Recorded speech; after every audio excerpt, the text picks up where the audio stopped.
Muy buenas tardes. Yo soy Fanny Miranda. Bienvenidos a Milenio Explica. Hoy es un gusto tener a la doctora Celia Alpuche Aranda. Ella es directora del Centro de Investigación sobre Enfermedades Infecciosas del Instituto Nacional de Salud Pública y ella es la autoridad, pues, la especialista en el tema de las vacunas contra COVID-19, pues es miembro del grupo de trabajo en COVID-19 justamente en apoyo al grupo estratégico asesor de expertos de la Organización Mundial de la Salud sobre pues, vacunas anti-COVID-19 y también es la coordinadora del grupo técnico asesor de vacunas en México. Doctora, muy buenas tardes. Muchísimas gracias por aceptar esta invitación hoy en Milenio Explica. Hola, ¿qué tal? Muy buenas tardes. Muchísimas gracias por la invitación y siempre un gusto estar con su audiencia y poder aclarar las dudas. Y si lo sé, con gusto lo platicaremos y si no, también les diré que lo puedo buscar y después lo podemos responder. En primer lugar, quisiera hacerles una presentación de varios conceptos que creo que van a servir para abrir esta discusión y hacer más preguntas. Y si me permiten, ¿puedo compartir mi pantalla? Claro que sí, doctora. Adelante, ahí tiene los permisos. Sí. Ok. Entonces, lo que vamos a presentar, nada más déjenme buscar el puntero láser, ¿sí? Bueno, a mí me habían pedido que hablamos un poco de vacunación COVID-19 en México y para eso me he dado la tarea de plantear unos puntos de algunos mensajes en 4 diferentes aspectos, pero antes que eso quiero reconocer que parte de esta presentación refleja el trabajo del Grupo Técnico Asesor de Vacunación COVID-19, que no es solo mío, sino es un grupo de trabajo el que está haciendo esto. Y además declaro no tener conflicto de interés respecto de ninguna de las vacunas que se van a mencionar aquí en esta presentación. Son 4 puntos de la agenda y vamos a iniciar con la parte que sería algunos mensajes sobre el desarrollo de nuevas vacunas. Luego pasaríamos a cuál es el acceso, cuál es la situación de cómo los países de manera internacional y cómo México ha tenido acceso a las vacunas COVID-19 y por qué es necesario hacer una priorización de vacunas COVID-19 porque está relacionado al acceso limitado. Y eso es muy importante que lo tengamos todos. Y al final podemos hacer algunas reflexiones o conclusiones finales. Yo se las puedo plantear y ustedes pueden hacer comentarios para poder pues remodelarlas en este sentido. Primero hablemos del resumen sobre el desarrollo de vacunas. Y primero, ante todo, quiero dejar muy clarito. ¿Cuál es la situación? ¿Por qué esta gran esperanza en las vacunas? Primero que nada, sabemos que las vacunas en general son una de las medidas, una de las intervenciones de salud pública directas, farmacológicas, que han tenido mayor impacto en disminuir la morbilidad y la mortalidad de enfermedades infecciosas en general. Y eso está probado en el mundo. Hay erradicación de viruela, eliminación de sarampión, eliminación de poliomielitis. O sea, han tenido un impacto enorme. Y pues esto hace una esperanza muy grande en poder utilizar estos fármacos para poder tener una intervención directa. Pero lo que sabemos ahorita en COVID-19 es que las medidas que han funcionado para disminuir la transmisión, para poder disminuir el problema, que la gente no se contagie, que no llegue a tener una enfermedad grave, son lo que se llaman medidas no farmacológicas. Las hemos oído todos los días. Distanciamiento físico, precauciones respiratorias, cubrebocas, etiqueta respiratoria, higiene de manos, todo eso que nos han dicho todos los días desde que inició esta crisis de salud pública. Y realmente es lo que sabemos que funciona si lo usamos y lo hacemos adecuadamente.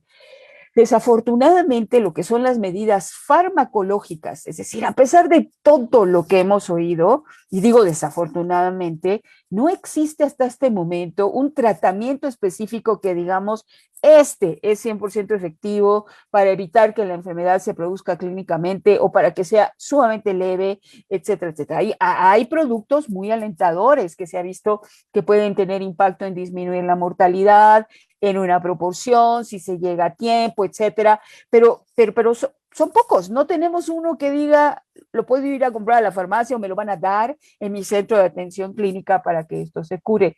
Por lo tanto, la esperanza más grande ha sido poder contar con una vacuna para prevenir esta enfermedad, sea en cualquier manifestación o en las formas clínicas. Entonces, el primer mensaje es que las medidas farmacológicas sirven, está demostrado y es lo que hasta ahora sigue funcionando.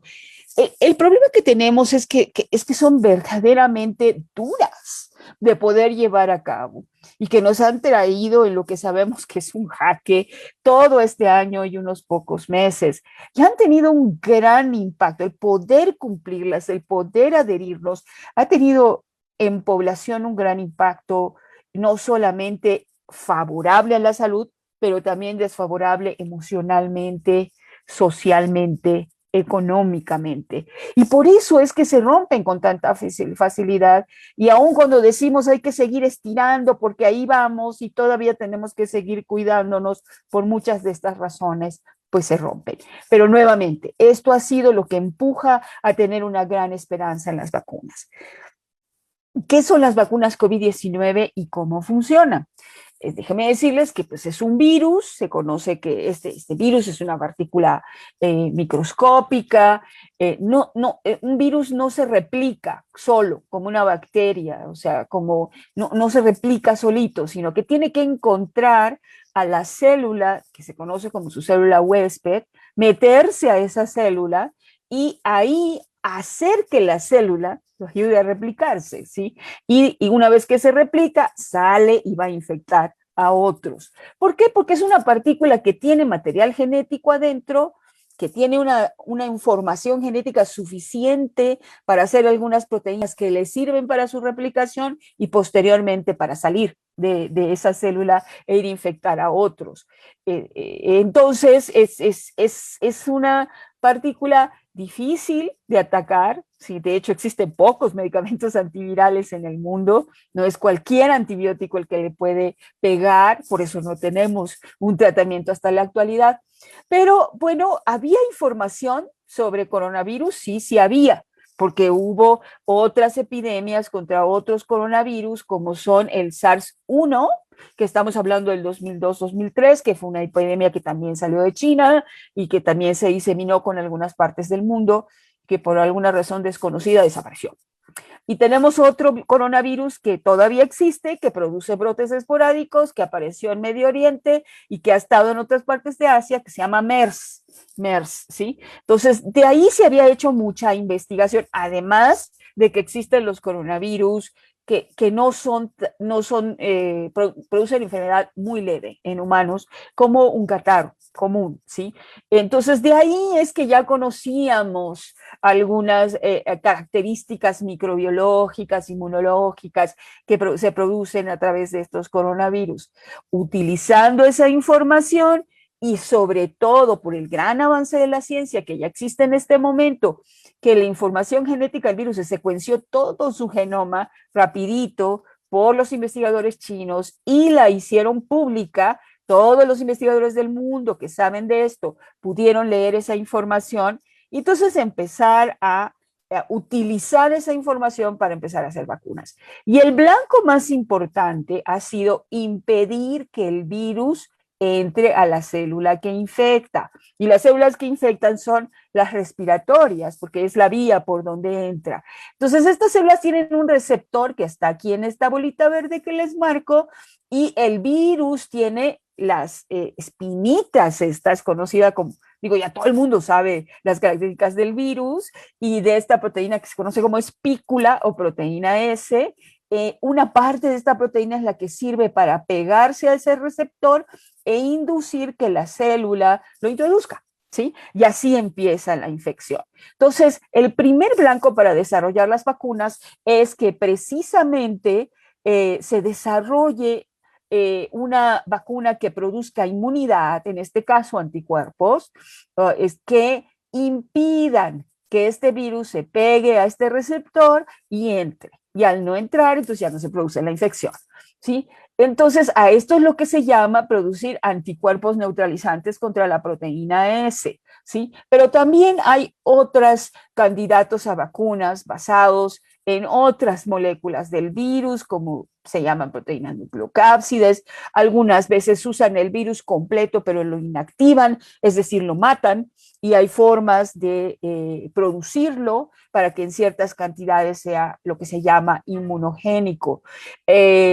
o atenuarlo, etcétera. O sea, hay otras formas de inducirlo. Entonces, hay diferentes plataformas de producción, es decir, cómo voy a hacer que este virus llegue ya no siendo virulento a una persona y sin producir la enfermedad pueda esta persona desarrollar inmunidad que impida que este virus produzca su daño y por lo tanto tengamos manifestaciones clínicas o nos enfermemos gravemente. Entonces podemos ver que entre estas plataformas que existen de desarrollo de este virus, esto ha sido a pasos agigantados, la ciencia ha sido increíble en esta situación.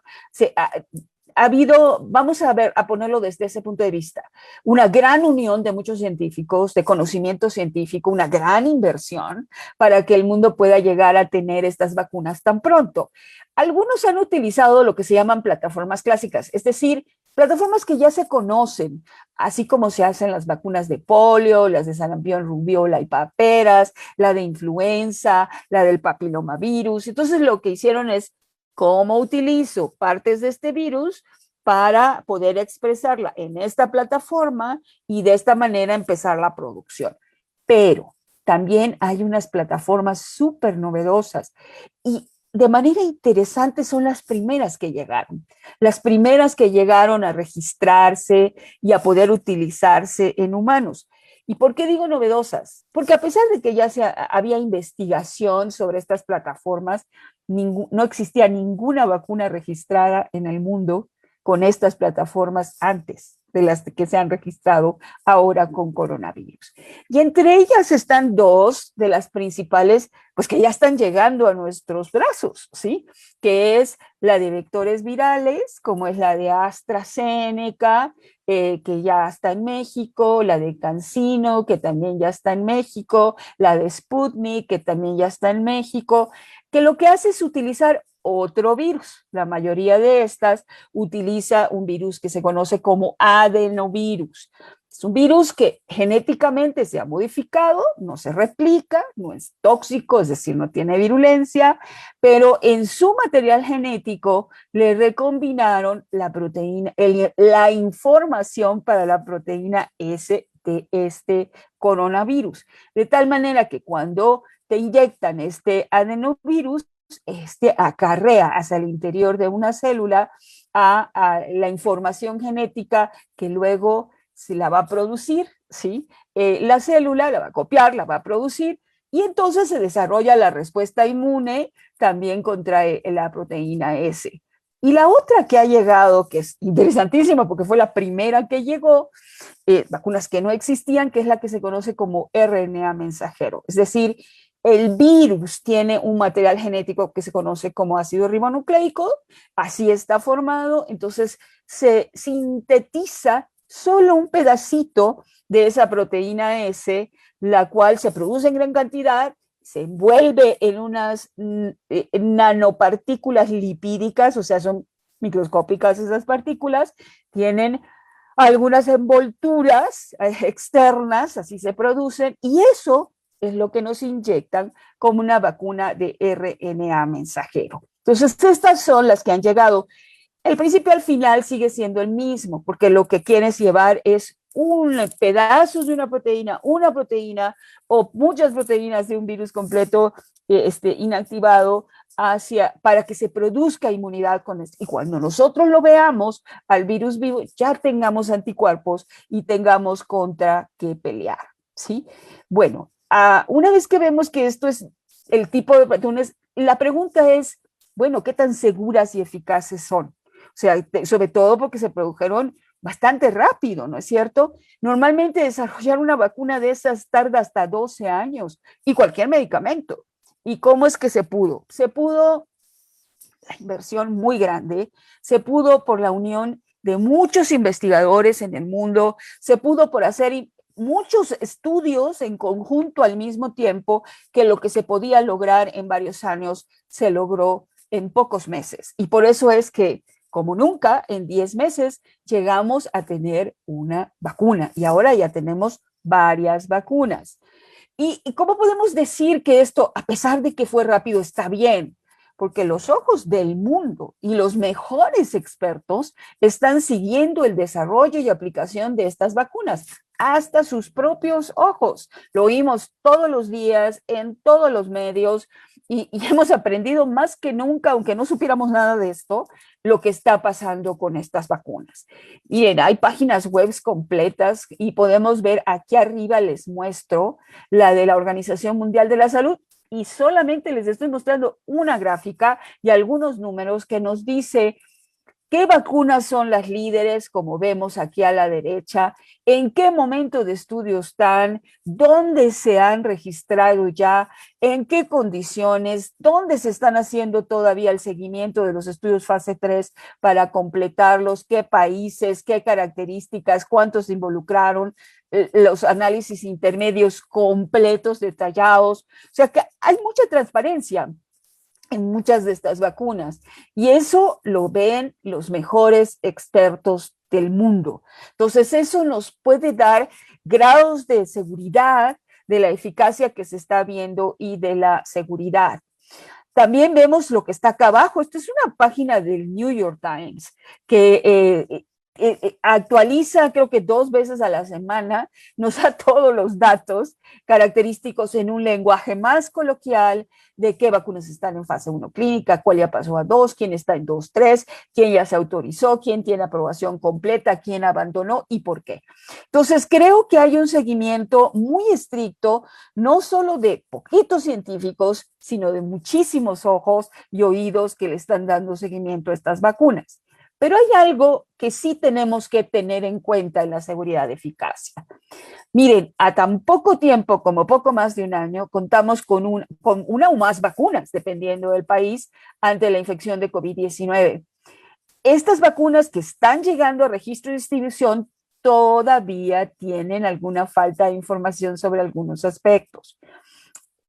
Teníamos que usarlas, muchas están autorizadas como autorización de emergencia por el terrible problema que es el COVID, ¿sí? Entonces, se han hecho varias estrategias para que cuando llegues a cierto nivel del estudio, si la eficacia es contundente y la seguridad es contundente bajo ciertas reglas y estándares internacionales, pues se puede empezar a utilizar, pero esa se puede utilizar, tiene que pasar por las agencias regulatorias que van a checar todos los estándares internacionales, como si fueran cualquier vacuna para su autorización de uso de emergencia, ¿sí? Aún con esto, todavía tenemos que entender que hay aspectos que tienen sus incertidumbres. Faltan datos sobre eficacia de varios grupos poblacionales. No hay datos ni estudios en niños. Todavía están empezando los estudios en niños. Y esto es normal. ¿Por qué? Porque la mayor parte de los estudios de cualquier fármaco y vacunas generalmente se hacen en adultos jóvenes, o sea, estamos hablando entre 18 y 50, 55 años de edad. No entran ni los niños ni los adultos mayores, no entran las embarazadas, no entran los inmunocomprometidos, ¿sí? No entran comorbilidades serias. Apenas empezamos a tener más datos, por ejemplo, en el caso de embarazadas, porque en el mundo se han vacunado muchos trabajadores de salud de primera línea, como la primera fase, la primera entrada, y ahí habían mujeres en edad reproductiva. En algunos países, como fue el nuestro, se decidió optar por ofertar por el riesgo de COVID en embarazadas, aunque no tuviéramos dato y dado un seguimiento, sí la embarazada lo aceptaba. Muchos países en el mundo lo han hecho porque el riesgo es mayor, es decir, pero muchas se vacunaron sin saber que estaban embarazadas y después de estar vacunadas supieron que estaban embarazadas, entonces se les da un seguimiento estricto para ver qué pasa. Y los pocos datos que tenemos nos dicen que son bastante seguras en embarazadas. Y teóricamente, pues tampoco hay datos para pensar que puedan producir riesgo o toxicidad en el feto, al menos todas estas vacunas que se han estado utilizando. Al principio casi no teníamos datos en adultos mayores y tuvimos que iniciar vacunación porque son los grupos de mayor riesgo de morir y de enfermedad grave. Ahora, con la introducción de estas vacunas como Pfizer, como AstraZeneca, que se han distribuido en el mundo, ya tenemos datos post-introducción y sabemos que son efectivas, ¿sí? En adultos mayores y con mayor seguridad podemos seguirlos vacunando. Y bueno, también así han empezado a salir los datos de inmunocomprometidos y comorbilidades, pero cuando iniciamos no teníamos esos datos. La otra cosa que no sabemos, y a veces asumimos que sí, es que la vacuna va a inhibir la transmisión de la enfermedad. Es decir, una cosa es que te proteja contra la forma sintomática de la enfermedad y otra cosa es que todavía te infectes aunque no tengas síntomas y que puedas seguir transmitiendo la enfermedad. La mayor parte de los estudios iniciales no fueron diseñados para eso. ¿Sí?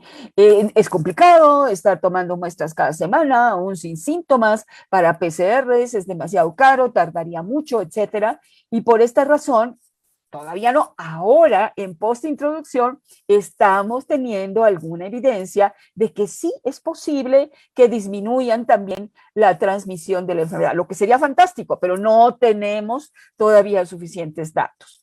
Un punto muy importante es que por el limitado tiempo de seguimiento, pues porque las vimos en 10 meses, tenían estudios clínicos de 2 y 3 meses nada más de seguimiento, y además por el número de personas estudiadas, que aun cuando son miles, estamos hablando de 10,000, 15,000, cerca de 20,000, es difícil detectar eventos adversos poco comunes. O sea, aquellos que se van a presentar 1 en 1,000,000, ¿sí? O sea, eso solo lo vas a ver hasta que no se aplican millones de dosis. Y eso es lo que ha pasado con los datos de reacciones alérgicas graves a las vacunas de RNA mensajero, como la anafilaxia, que se empezó a ver cuando ya habían millones de vacunados y que tenemos entre 5 a 9 y en algunos casos se han visto 11 por millón de vacunados. Y el último síndrome que tanto furor está causando en los medios, que es el síndrome trombótico trombocitopénico, asociado a la vacuna de AstraZeneca y que ya vimos que también Johnson Johnson ha tenido algunos de estos casos.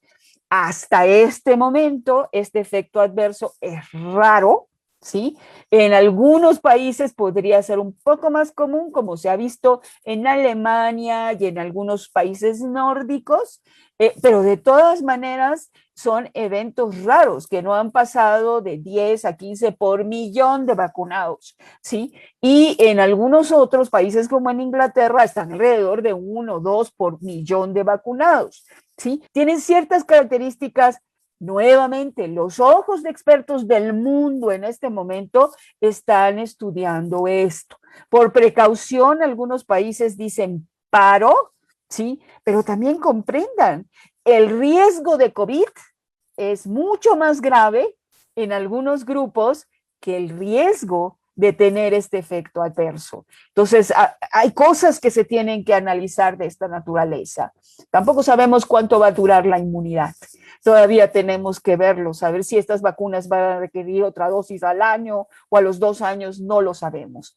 Y bueno, por eso es muy importante hacer estudios post-introducción para entender mejor cómo funcionan estas vacunas, que de todas maneras existen, se llaman fase crack. Entonces pasamos a lo que es el acceso internacional y nacional de estas vacunas COVID. ¿Cómo le hacen los países?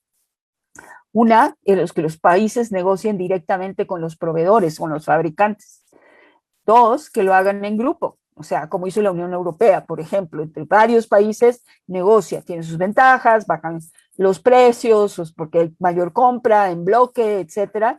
Y el acceso global es donde hay un modelo para que muchos países del mundo puedan tener acceso. Y eso tiene sus ventajas, porque da oportunidad de tener acceso mediante una asignación equitativa por países y una agrupación de riesgos esenciales. Es decir, no te dicen cuál vacuna, pero es la que salga. Si tú negocias directo y negociaste con una que al final no salió, te quedas sin nada. En cambio, si negocias en forma global, te quedas con algo.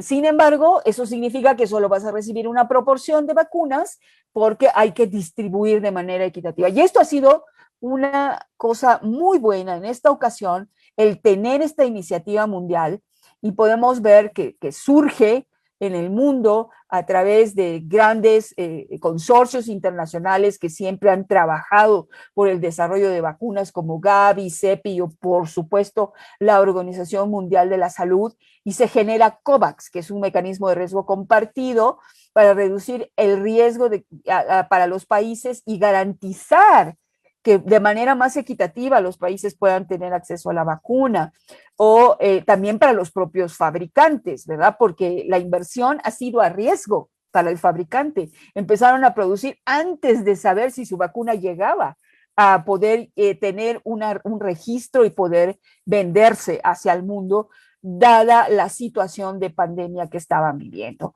Entonces, COVAX es una muy buena opción, surgió como algo muy esperanzador, y puedes entrar a este mecanismo global pagando. Si eres un país de ingresos medios o medios altos, como es el caso de México, no te la van a dar gratis, la tienes que pagar, pero entras con una negociación de precio global, ¿sí?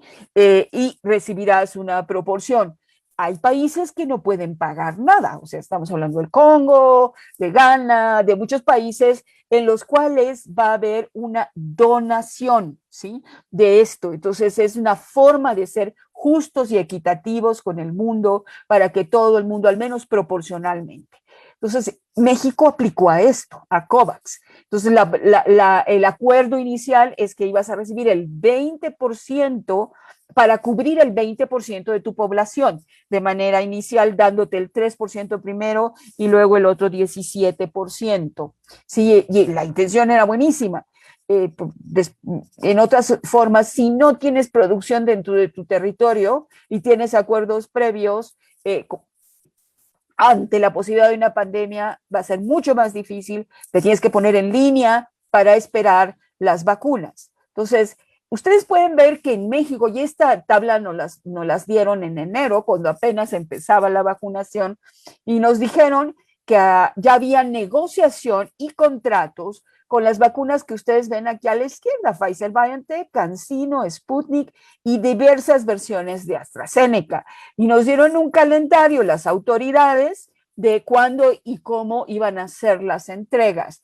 Y cuando sumamos todo esto, vemos que había ya un acuerdo de compra con contratos, inclusive precontratos y contratos, donde nos decían que casi 137 millones de dosis de vacunas, y se mezclabas entre las de 2 dosis y 1 dosis, pues podría sacar que al menos 100 millones de mexicanos estarían vacunados para finales del 2021, lo cual es halagador porque toda la población que acepta, porque acuérdense que no todos van a aceptar y que todavía no hay datos para vacunar a niños, ¿sí? Entonces no es que seamos los 127 millones de habitantes, sino que había para una gran proporción de habitantes, pero de ninguna manera van a llegar todas al mismo tiempo, sino que van a llegar de forma escalonada, ¿sí? Entonces podemos ver que estos datos son del día de ayer.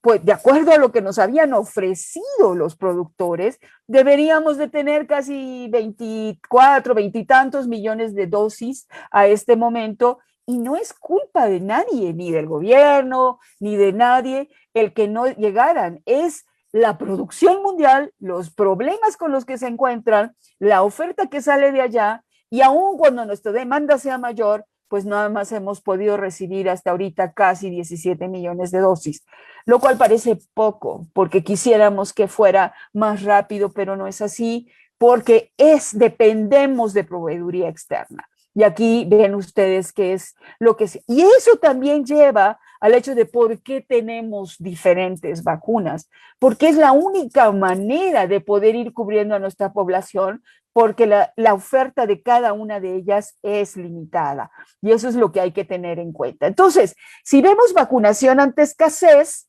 pongamos un ejemplo, si hoy tuviéramos 150 millones de vacunas que sean seguras y eficaces para todos, nuestro problema sería cómo distribuirlas.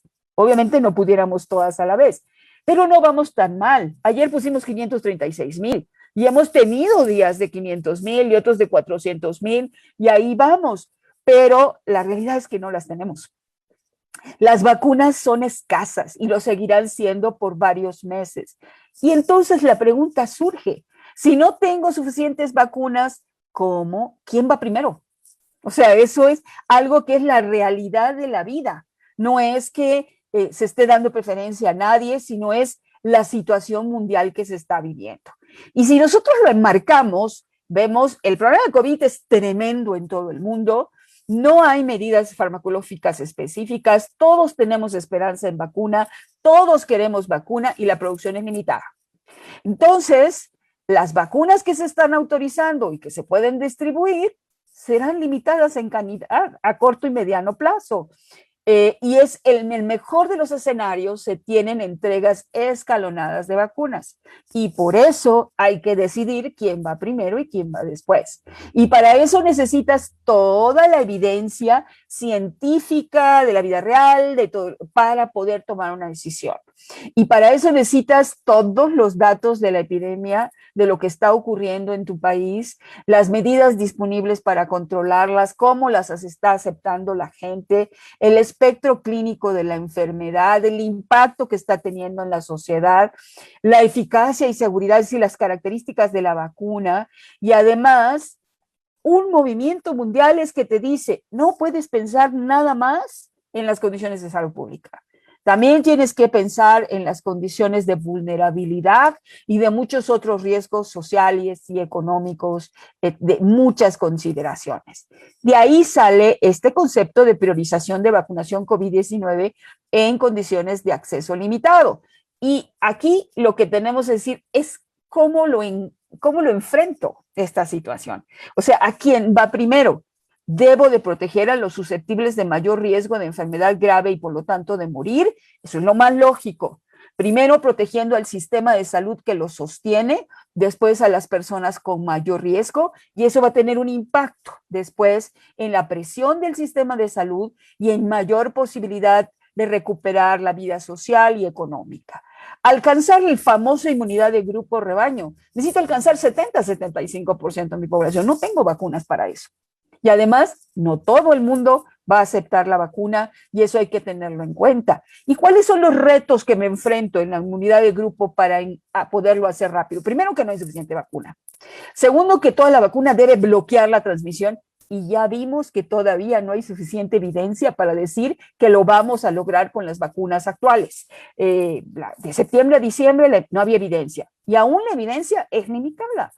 Las personas, como dijimos, no todas aceptan vacunarse y además necesitamos cubrir el 70% de la población. Entonces, esto es un reto muy grande que nos dice que si nos vamos por el enfoque de inmunidad de grupo para repartir vacunas al azar para todo el mundo, pues no suena lógico el impacto que tendríamos para disminuir lo más grave. Y la otra es, cuando yo tomo una decisión de quién va primero, no es en un individuo, es en una población. O sea, tengo que pensar en los grupos poblacionales, ¿sí? Y para esto, estas asesorías, la Organización Mundial de la Salud tiene una estructura de asesoría. Ya hablaron del grupo asesor estratégico de expertos, tiene otros grupos de expertos que asesoran en inmunizaciones.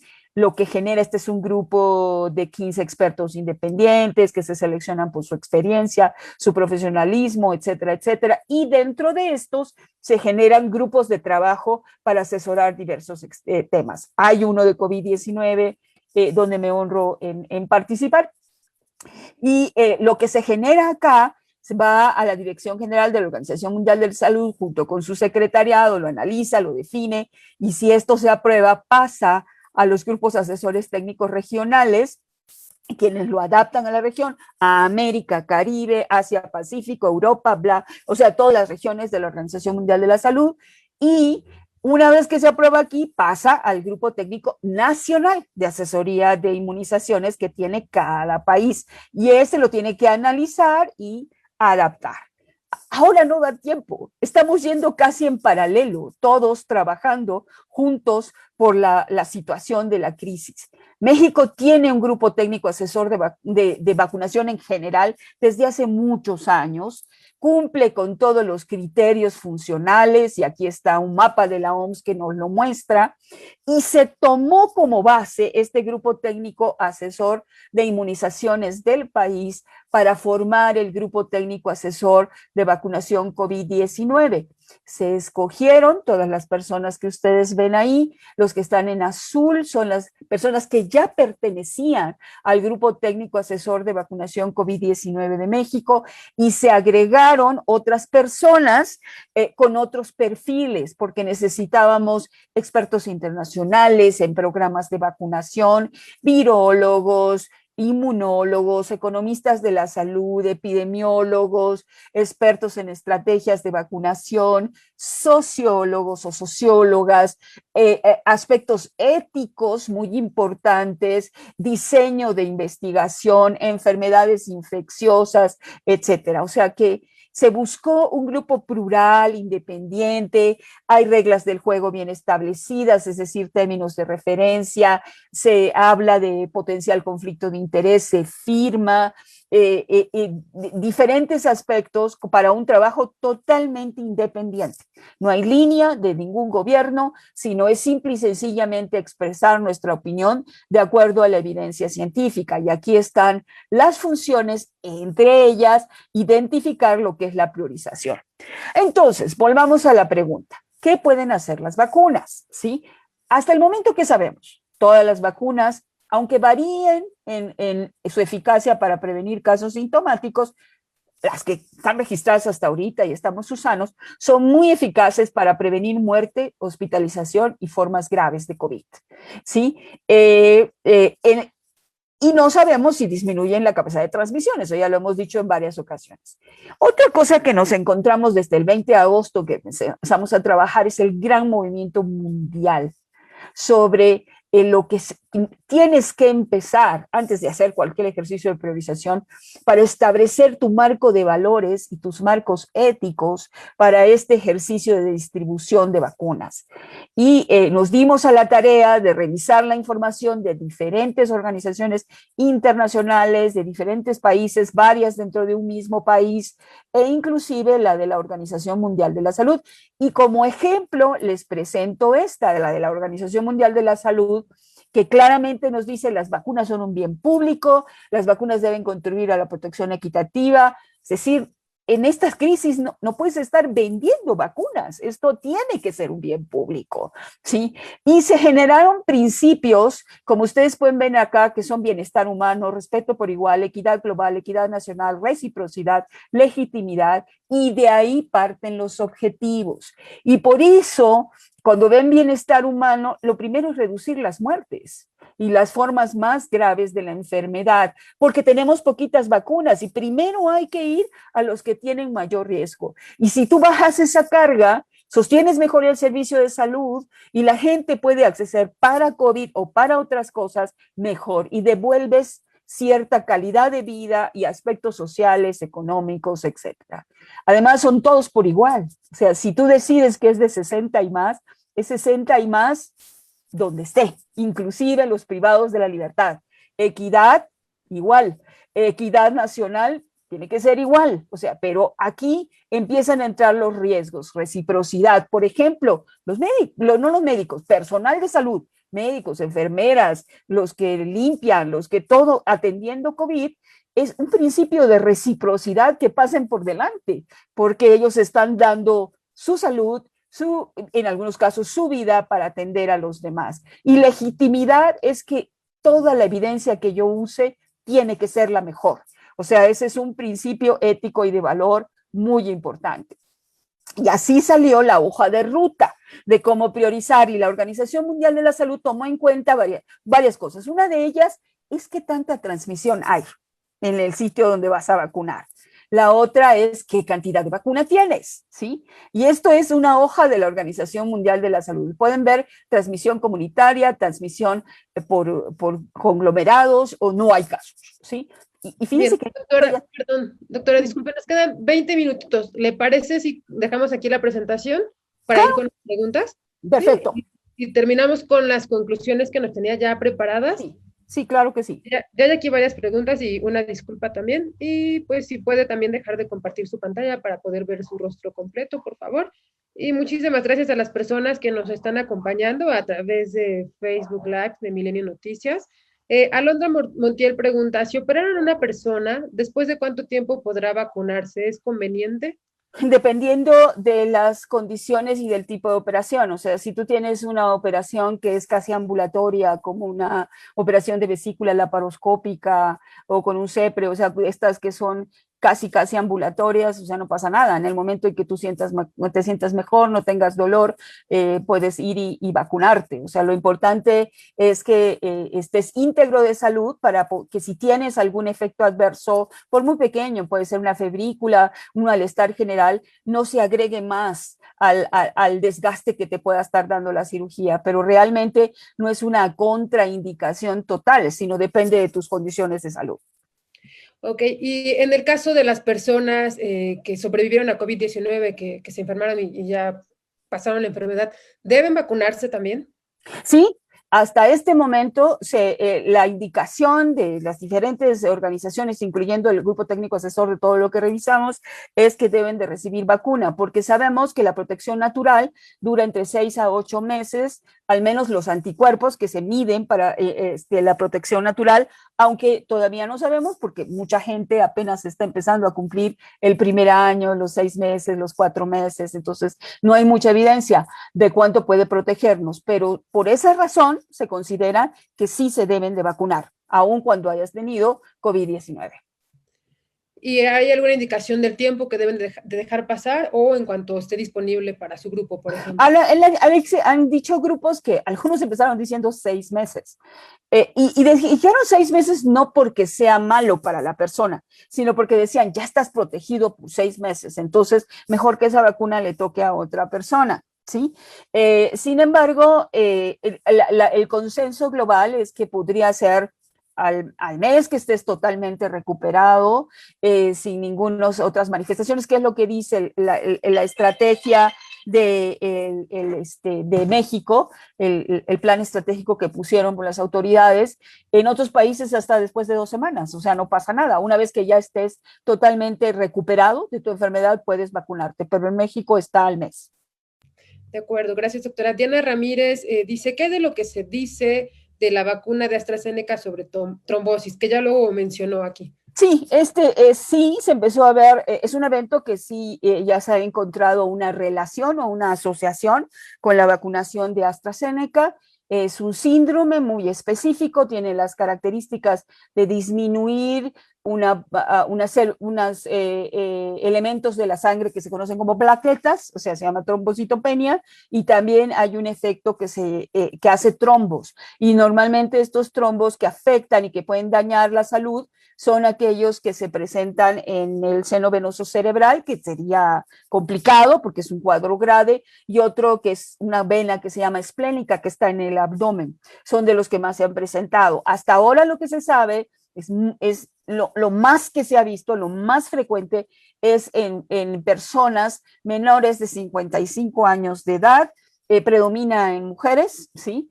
Pero no se ha encontrado realmente un riesgo mayor por sexo, ¿sí? En edad es donde se está viendo un riesgo mayor, pero no por sexo. O sea, no sabemos si la mayor parte de estas vacunas se aplicaron en jóvenes o no. Todavía no está bien dilucidado, aunque ya hay muchísimos estudios. Como les decía, ya tiene más forma el síndrome, se están haciendo ya más armónicas las definiciones de caso, los estudios que se tienen que hacer, los análisis que se tienen que hacer, pero no es cualquier dato de infarto cerebral o arterial, esto es venoso y es muy característico se presenta varios días a varias semanas después de haber sido vacunado. Empezaron diciendo que era de 4 a 20 días, ahora lo han corrido hasta 7 a 20 días después de haber sido vacunado. Es un evento muy raro, hasta este momento es un evento muy raro y eso hay que tomarlo en cuenta.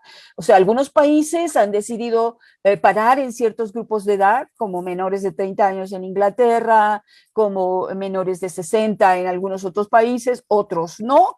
Y tienen que comprender que hay países que solo tienen AstraZeneca, ¿sí? Y el riesgo de tener COVID grave es mayor, sobre todo en algunos grupos de edad, que el riesgo de poder tener esta enfermedad.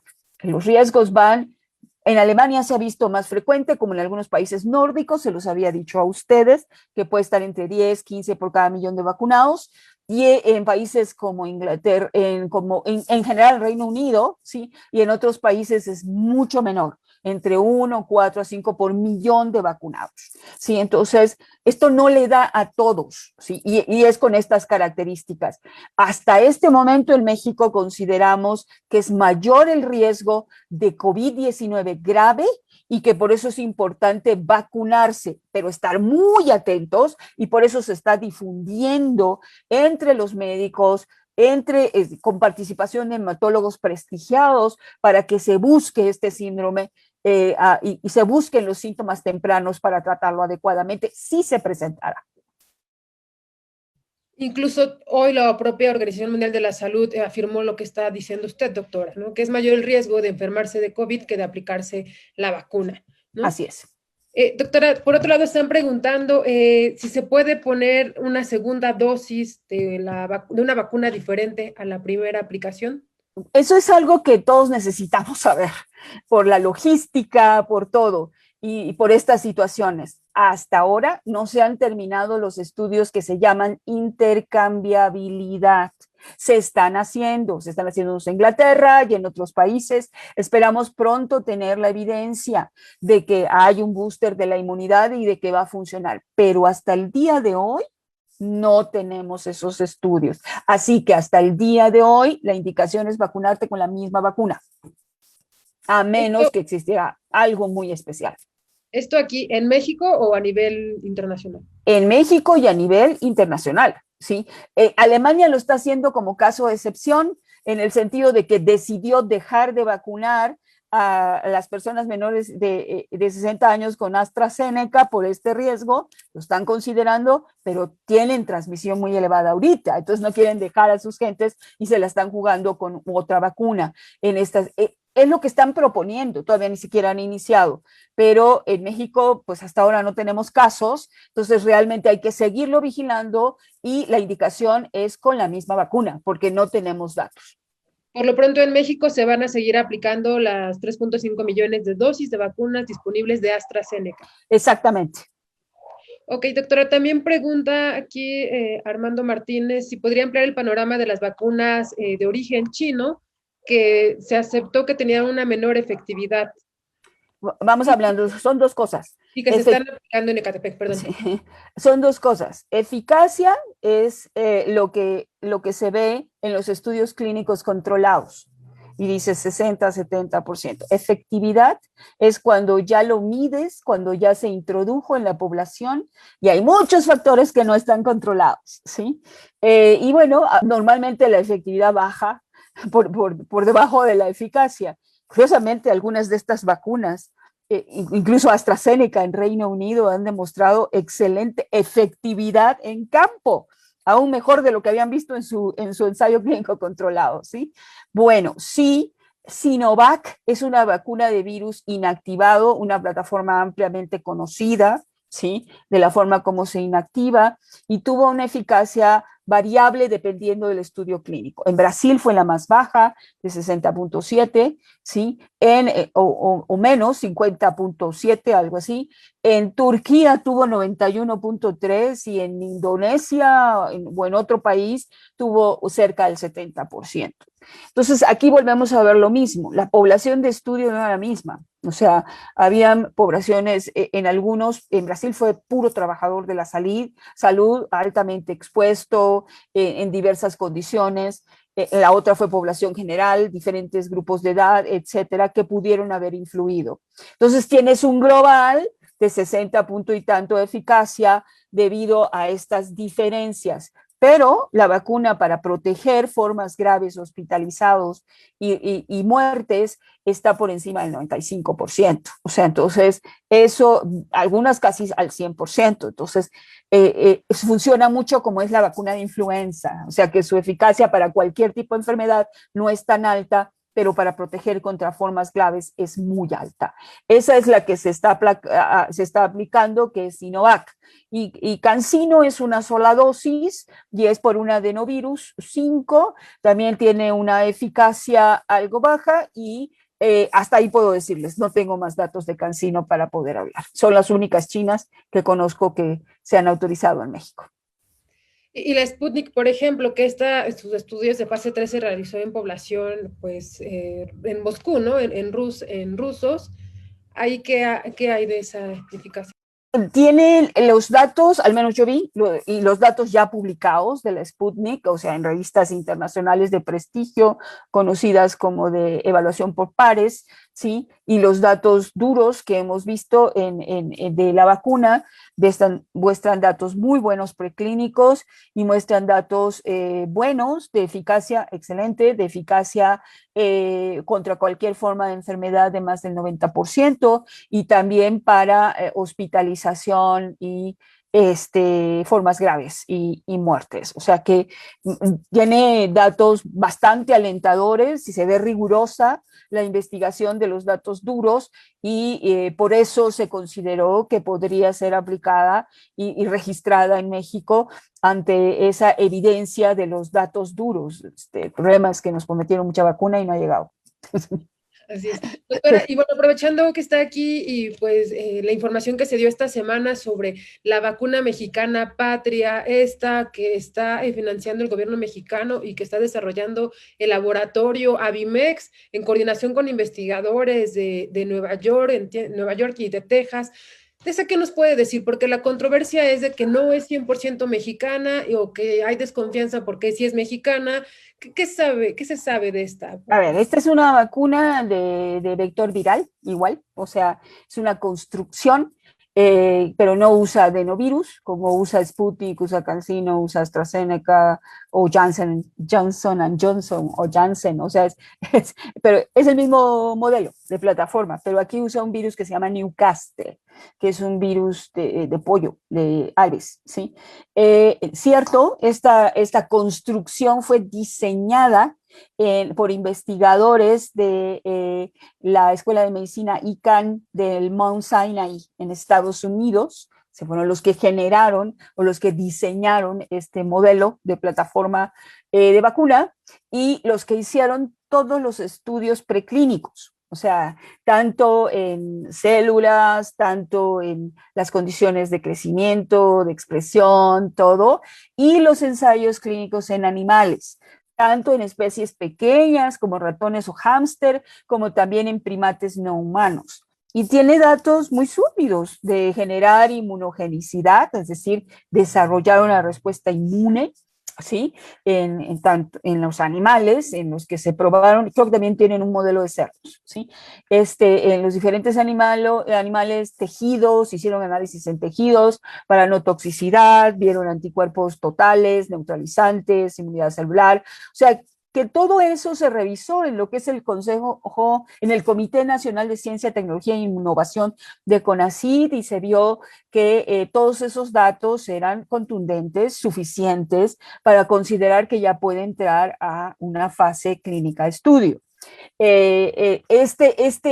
Este modelo fue entonces pues trabajado a través de una empresa mexicana que se llama Avimex, ¿sí? Que tiene mucha experiencia en desarrollar vacunas de animales y que tiene una visión y que ha desarrollado una planta aparte, separada, ¿sí? Para desarrollar vacunas en humanos y que está trabajando en colaboración con este grupo y él lo trabajó para traerla a México y que entonces diseñaron con prestigiados investigadores mexicanos clínicos el diseño del estudio clínico fase 1 ¿sí? Para iniciar en México y entonces viene toda la parte mexicana, porque la compañía está desarrollando todos los estándares de producción a la par, ¿sí? Porque se tienen que producir los lotes que van a entrar a los estudios de investigación clínica. Y los investigadores mexicanos están desarrollaron este protocolo